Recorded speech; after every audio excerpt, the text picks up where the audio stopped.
Assalamualaikum warahmatullahi wabarakatuh. Perkenalkan saya Defredi Kasmedi, sahabat rumah belajar Provinsi Riau. Hari ini kita akan melakukan best practice ya, praktik baik, di mana saya akan melakukan inovasi pembelajaran berbasis teknologi informasi dan komunikasi atau pembatik yang kita integrasikan dengan rumah belajar. Untuk itu teman-teman semua, sahabat rumah belajar semua, saksikan dan ikuti kegiatan kami hari ini.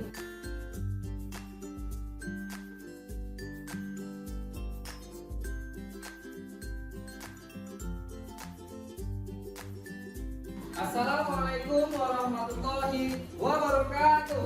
Waalaikumsalam warahmatullahi wabarakatuh. Apa kabar anak-anak semuanya, sehat? Sehat. Hari ini Bapak lihat kita semua dalam keadaan sehat dan hadir semua ya, tidak ada yang apa, tidak ada yang tidak hadir. Nah, kita lanjutkan pembelajaran kita kemarin sesuai dengan yang kalian inginkan adalah bagaimana kita bisa menerapkan matematika itu dalam kehidupan kita sehari-hari. Nah, kita lihatkan di sini ada materi kita statistika, yaitu tentang simpangan rata-rata, ya. Nah, ini ada motivasi nanti rangkaian kegiatan kita, persepsi dan tujuan pembelajaran. Nah, ini motivasinya, pendapatan masyarakat kota A dan kota B. Rata-rata 80 juta per tahun pendapatan di kota A. Selanjutnya, kota B, rata-rata pendapatannya adalah 60 juta per tahun. Kira-kira kalian pilih yang mana, nah? Siapa yang mau dijawab? Yang kota A. Kota A. Kenapa kota A, Ferry? Karena rata-ratanya 80 juta. Karena rata-ratanya 80 juta. Baik, selanjutnya, siapa yang mau menjawab? Hanya dari saja. Tidak ada yang mau 80 juta per tahun. Siapa yang mau 80 juta per tahun? Angkat tangan. Siapa yang mau pendapatannya 80 juta per tahun? Saya. Oke, kalau bisa kita lebih ya. Lebih. Selanjutnya, tujuan pembelajaran kita hari ini adalah Ananda bisa menyelesaikan masalah sehari-hari yang berkaitan dengan simpangan rata-rata. Kemudian, untuk materi prasyarat atau apersepsi, Ananda sudah dibekali dengan pengetahuan sebelumnya, yaitu materi tentang rata-rata dan teknik pengumpulan data. Kemampuan ini akan kita gunakan untuk menyelesaikan masalah hari ini. Stimulus ini adalah mencoba memancing kemampuan kalian untuk berpikir, mencari solusi dengan apa yang ada masalah di sini. Ini masalah kehidupan sehari-hari. Karena kemarin siapa yang bilang, Pak, apa gunanya matematika dalam kehidupan sehari-hari? Ya kan, seperti ya, Bang Salwa ada stimulus 1. Pak, apa gunanya dalam kehidupan sehari-hari? Nah, sekarang kita cari masalah dalam kehidupan sehari-hari dan kita pecahkan dalam matematika. Gimana? Semangat? Semangat. Oke. Nah, coba ini adalah siapa yang mau baca? Silakan baca. Oke, silakan Rizky Nursan. 9 daerah di Indonesia dengan kesenjangan sosial tertinggi. 9 daerah di Indonesia dengan kesenjangan sosial tertinggi. Kira-kira nih, apa aja faktor yang terjadi di daerah itu?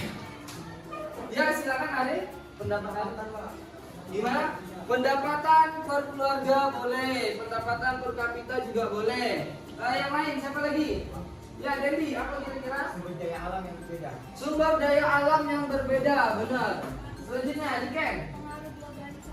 Pengaruh globalisasi. Ya, globalisasi itu berpengaruh sekali dengan apa berpengaruhnya? Siapa lagi? Satu kata kunci. Ya, kebijakan pemerintah. Ada sedikit lagi, lanjut. Apa? Ya, silakan. Gaya hidup, Pak. Gaya hidup. Nah, sekarang Bapak akan fokus ke gaya hidup. Jadi nak, setelah pendapat teman-teman tadi tentang faktor-faktor kesenjangan sosial, menurut kalian apa sih manfaatnya atau apa sih sangkutannya, kaitannya dengan pembelajaran kita tadi simpangan rata-rata? Nah, menurut kalian bagaimana nih? Ini ada pertanyaan. Nah, apa yang bisa kalian ambil atau pendapat apa yang akan kalian keluarkan tentang stimulus ini? Silakan. Ya, Ferry silakan. Jadi gini Pak, baiknya kita itu Pak melakukan survei ke lingkungan sekolah. Kita Apakah ada kesenjangan sosial di antara kita? Oh iya. Jadi gimana teman-teman? Terima kasih, kita tepuk tangan untuk Ferry dulu. Ya. Nah, pendapat Ferry kawan-kawan. Yuk Pak, kita survei, kita cari tahu apakah ada kesenjangan sosial di sekolah kita. Nah, bagaimana teman-teman sepakat? Oke. 1, 2, 3, 4, 5, 6, dan 7. Silakan masuk ke dalam kelompoknya. Elvi biar aja. Elvi kaki biar aja. Nah, ini dia ya. Ini datanya. Ini yang didapatkan data. Oke. Nah, ini yang nanti di sini diapakan? Scan kan. Coba boleh di-scan.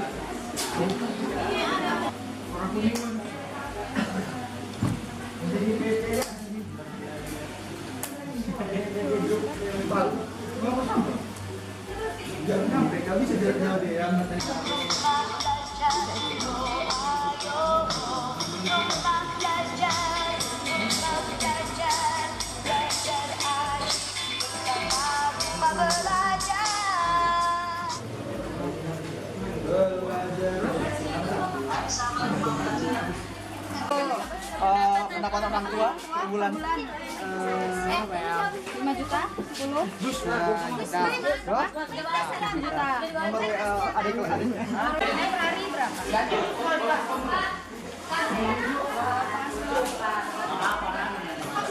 Sama Pak Kemarin aja.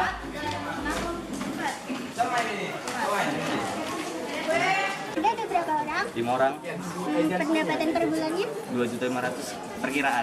Gajinya sehari berapa? 15.000. Uang jajan. Pasti orang tua kalau boleh tahu. Sebulan kan? Iya.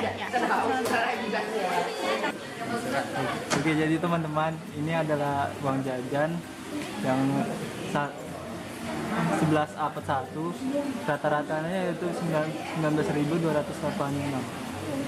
Yang APET 2, uang dari rata-rata uang jajannya itu 16.071. Baru jumlah keluarga yang di sini yaitu 11 APET 1.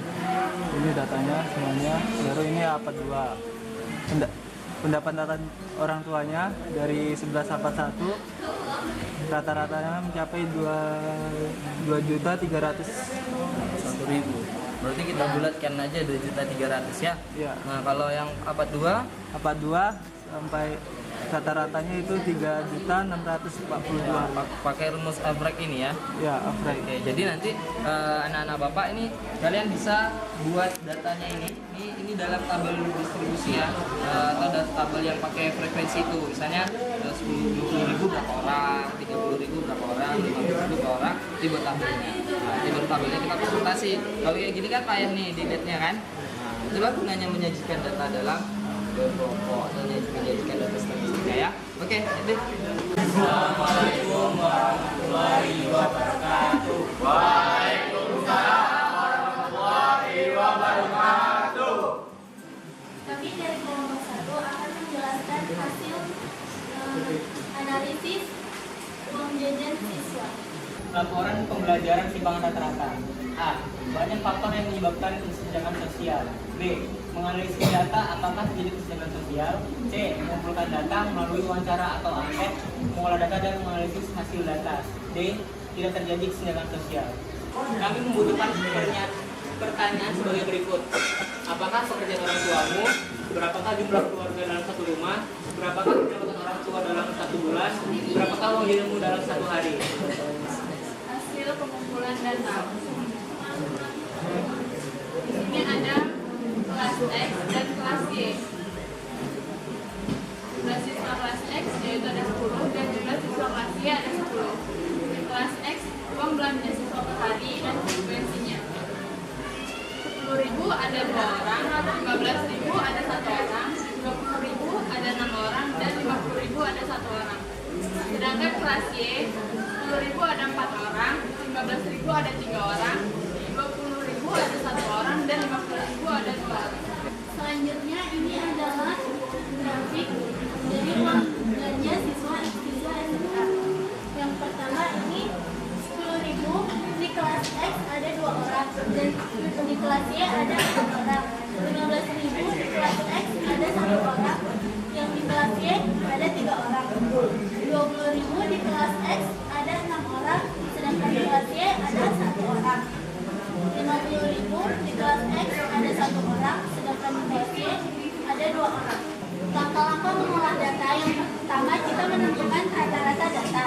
Yang kedua, menentukan selisih data. Dan yang ketiga, jumlah seluruh selisih data.